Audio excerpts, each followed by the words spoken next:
नमस्कार किसान भाइयों, इंडिया प्रेस यूट्यूब चैनल में आपका स्वागत है। किसान भाइयों, सरकार द्वारा चावल निर्यात बढ़ाने के लगातार प्रयास जारी। क्या आने वाले दिनों में धान के भाव में बनेगी तेजी? जी हाँ किसान भाइयों, सरकार ने चावल निर्यात को लेकर सभी तरह के प्रतिबंध हटाए हैं, लेकिन हाल फिलहाल की बात करें तो चावल का निर्यात काफ़ी हद तक प्रभावित हुआ है। खासकर अमेरिका और ईरान के बीच जो युद्ध जैसे हालात बने, उससे चावल का निर्यात प्रभावित हुआ है। और धान के भाव की बात करें तो पिछले दिनों से काफ़ी उतार चढ़ाव देखने को मिला है।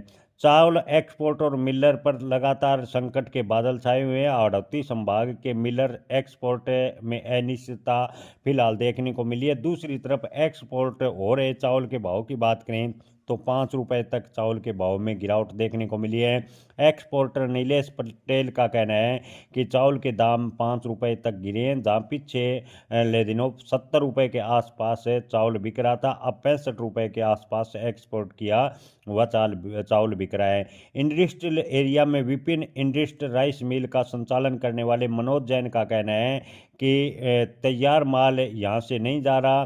कृषि उपज मंडी में धान के बड़े व्यापारी प्रकाश चंद जैन पालीवाल का कहना है कि ईरान का मामला बिगड़ता है तो भविष्य में मंदी के चांस ज़्यादा लग रहे हैं। वर्तमान में किसान और व्यापारी मिलर से लेकर एक्सपोर्ट तक काफ़ी नुकसान होता नजर आ रहा है। किसान भाइयों, आपको बता दें कि पालीवाल का कहना है कि किसानों ने लगभग 70% के आसपास अपना धान बेच दिया है। अब केवल 30% के आसपास किसानों के पास माल बचा है। मिलर ने अभी पूरा माल नहीं खरीदा है, उन्हें केवल जून व जुलाई तक ही माल खरीदा है, जबकि मिल अगस्त सितंबर तक चलती है, जिससे धान की प्रक्रिया का सेला चावल के रूप में दिया जाता है। ऐसे में मिलर अभी आगे के सौदे नहीं होने के चलते माल खरीदने में रुचि कम दिखा रहे हैं।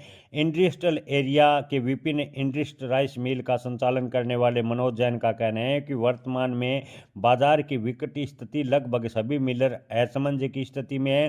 पहले से चावल के सौदे कर रहे हैं, लेकिन एक्सपोर्ट नहीं हो रहा, तैयार माल यहाँ से जा नहीं रहा। दूसरी तरफ मुंद्रा पोर्ट पर बड़े बड़े एक्सपोर्ट का माल भी विदेश से नहीं पहुँच रहा।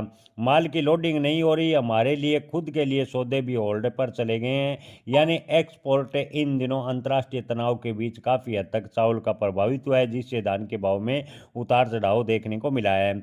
एक्सपोर्ट नीलेश पटेल ने कहा कि चावल एक्सपोर्ट ईरान और अमेरिका के तनाव पर ही वर्तमान में टिका हुआ है। युद्ध जैसे हालात बन जाते हैं तो मार्केट और भी क्रैश हो सकता है। वहीं अगर हालात सामान्य होते हैं तो चावल के भाव में तेजी आएगी, डिमांड बढ़ेगी। युद्ध जैसे हालात बनने पर चावल के भाव में गिरावट आ सकती है। हालांकि शांति होने से चावल का निर्यात बढ़ेगा और धान के भाव में तेजी के पूरे संकेत हैं।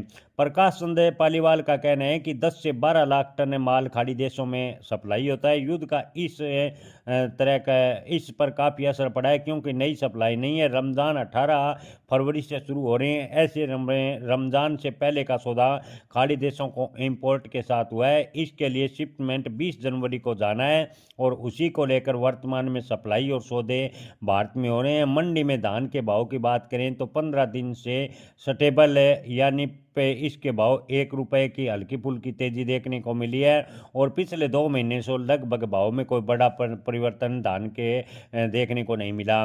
शिपमेंट की वजह से अब मुंद्रा पोर्ट 20 जनवरी को लास्ट शिपमेंट जानी है, इसके बाद सभी सौदे होने हैं। अगर अंतर्राष्ट्रीय तनाव सुलझता है तो धान के भाव में आने वाले दिनों में तेजी होगी। वहीं अगर अंतर्राष्ट्रीय तनाव इसी प्रकार रहता है तो किसान भाइयों, जब तक चावल के दाम नहीं बढ़ेंगे, धान के भाव में तेजी की संभावनाओं से एक्सपोर्ट इनकार कर रहे हैं। किसान भाइयों, आने वाले दिनों में तनाव पर ही धान के भाव, यानी अंतर्राष्ट्रीय तनाव सुलझता है या अंतर्राष्ट्रीय तनाव और बढ़ता है, इस पर ही धान के भाव टिके हैं, ऐसा एक्सपोर्ट का मानना है। जय किसान।